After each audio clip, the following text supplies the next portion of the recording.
پھر جب اس وحی کی آگ اس نور کو چھوتی ہے نا تو وہ بھڑک اٹھتا ہے. تو وہی جو اور یہ چیز جو ہوتی ہے نا اللہ تعالیٰ او یہدی اللہ لنورہ من یشاء، اب یہ اللہ ہی ہے جو اپنے نور کی طرف رہنمائی کرے گا جسے وہ چاہے گا، یعنی جسے وہ چاہتا ہے اللہ تعالیٰ پھر اس نور کی طرف رہنمائی کرتا ہے. یعنی یہ جو دوسرا نور ہے نا اس نور کی طرف اللہ تعالیٰ جسے چاہتا ہے اپنی رہنمائی کرتا ہے. وَيَضْرِبُ اللَّهُ الْأَمْثَالَ لِلنَّاسِ، اور اللہ مثالیں بیان کرتا ہے لوگوں کے لیے. وَاللَّهُ بِكُلِّ شَيْءٍ عَلِيمٌ، اور اللہ ہر چیز کو خوب جاننے والا ہے. یعنی جیسے اللہ تعالیٰ نے کتنی خوبصورت مثال بیان کی ہے کہ انسان کے دل میں جو نور ہے نا اللہ تعالیٰ نے اس کو ایک ایک ایک چراغ سے تشبیہ دی ہے کہ جیسے انسان کا جسم ہے وہ ایک تاک ہے، اس کے اندر چراغ جو ہے اس کا دل ہے، اور اس دل کے اندر وہ نور ہے جس نور کو نور وحی کی جب آگ چھوتی ہے نا تو وہ بھڑک اٹھتا ہے، وہ روشن ہو جاتا ہے.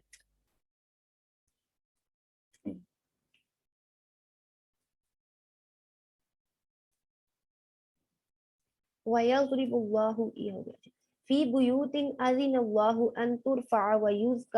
وَيُذْكَرَ فِيهَا اسْمُهُ يُسَبِّحُ لَهُ فِيهَا بِالْغُدُوِّ وَالْآصَالِ.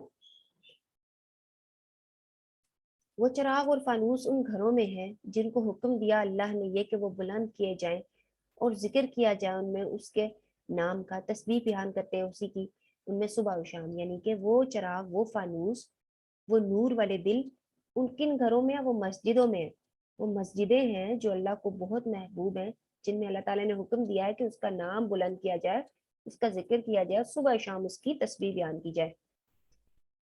وہ مرد یعنی کہ ایسے چراغ، ایسے فانوس، ایسے مرد کون ہے؟ وہ مرد کے نہیں غافل کرتی انہیں تجارت اور نہ خرید و فروخت اللہ کے ذکر سے اور نماز قائم کرنے سے اور زکوٰۃ ادا کرنے سے. وہ ڈرتے ہیں اس دن سے کہ الٹ جائیں گے. تتقلب فیہ القلوب والابصار، الٹ جائیں گے اس میں دل اور آنکھیں. یعنی کہ وہ ایسے دن سے ڈرتے ہیں جس میں دل اچھل کر حلق تک آ جائیں گے. قیامت کی ہولناکیاں ایسی ہوں گے کہ دل اچھل کر اس سے حلق میں آ جائیں گے اور آنکھیں. لیجزیہم اللہ احسن ما عملوا ویزیدہم من فضلہ واللہ یرزق من یشاء بغیر حساب،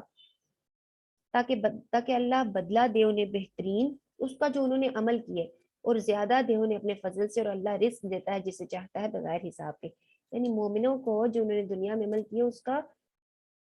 دگنے سے دگنا بدلہ دیا جائے گا قیامت کے دن. تو پھر جب جنت میں داخل ہوں گے تو وہاں تو بے حساب رزق ہوگا جس کا تصور بھی نہیں کیا جا سکتا.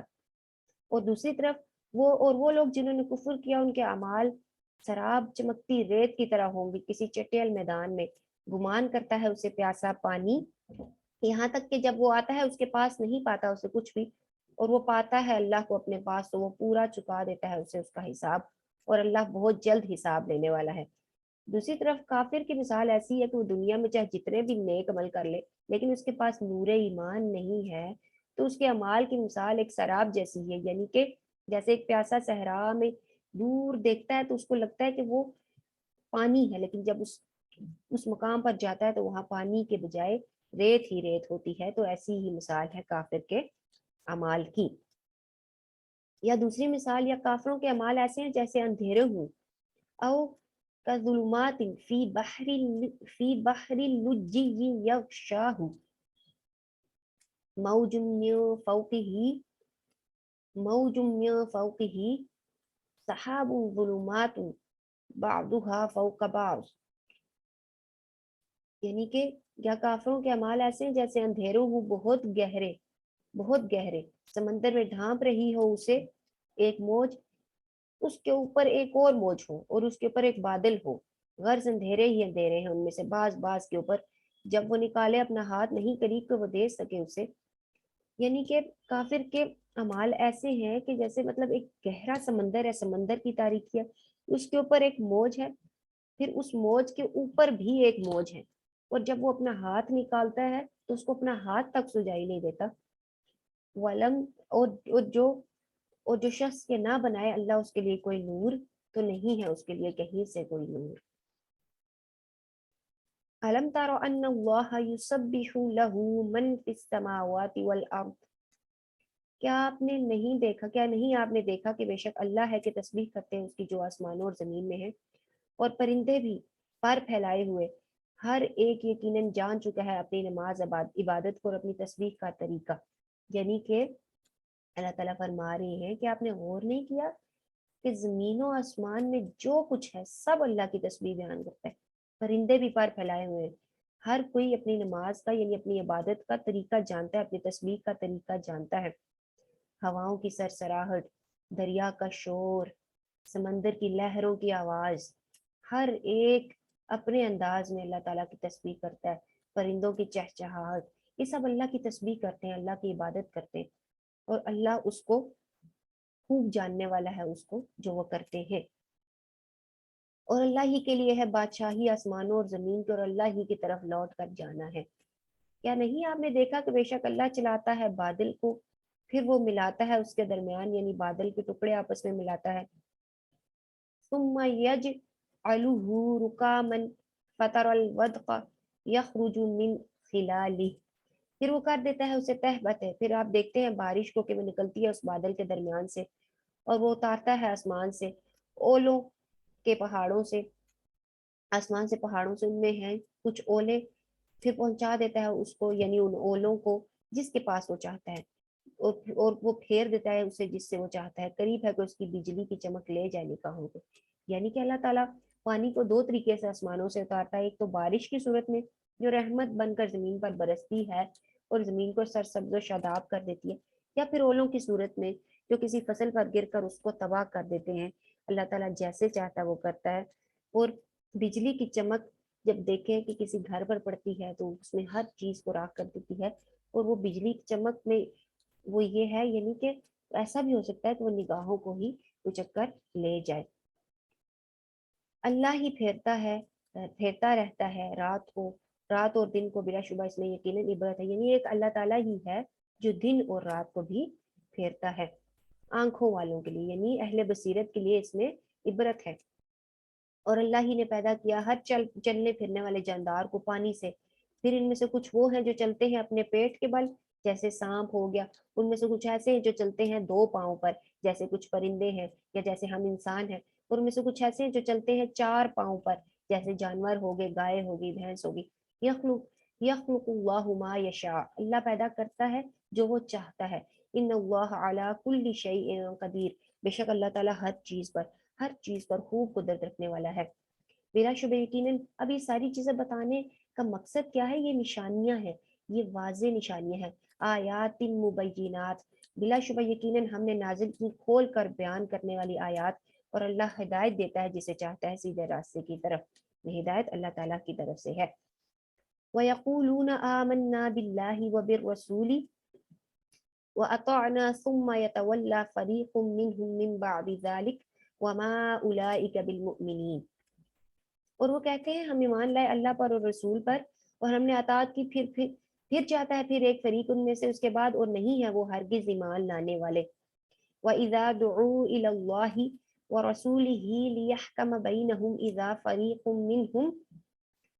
مُعْرِضُونَ، یعنی جب وہ بلائے جائیں اللہ اور اس کے رسول کی طرف تاکہ وہ فیصلہ کر دیں ان کے درمیان، اچانک ایک گروہ یعنی کچھ لوگ ان میں سے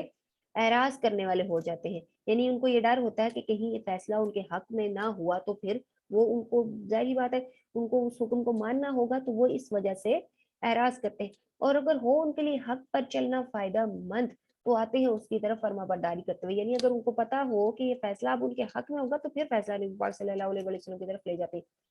کیا یعنی یہ منافقین ہے نا، کیا ان کے دلوں میں کوئی مرض ہے، یا وہ شک میں پڑ گئے ہیں، یا وہ ڈرتے ہیں کہ ظلم کرے گا ان پر اللہ اور اس کا رسول، بلکہ وہ خود ہی ظالم ہے، یعنی کیا ان کو شک ہے اللہ اور اس کے رسول کے فیصلے پر کہ ان پر کوئی ظلم ہو جائے گا، ان کے ساتھ ناانصافی ہو جائے گی یا ان کے حق میں فیصلہ نہیں کیا جائے گا؟ نہیں، بلکہ وہ خود ہی ظالم ہے۔ صدق اللہ العظیم۔ یہی رہتا آج کا سبق۔ سبحانک اللہم و بحمدک، نشہد ان لا الہ الا انت، نستغفرک و نتوب الیک۔ السلام علیکم ورحمۃ اللہ وبرکاتہ۔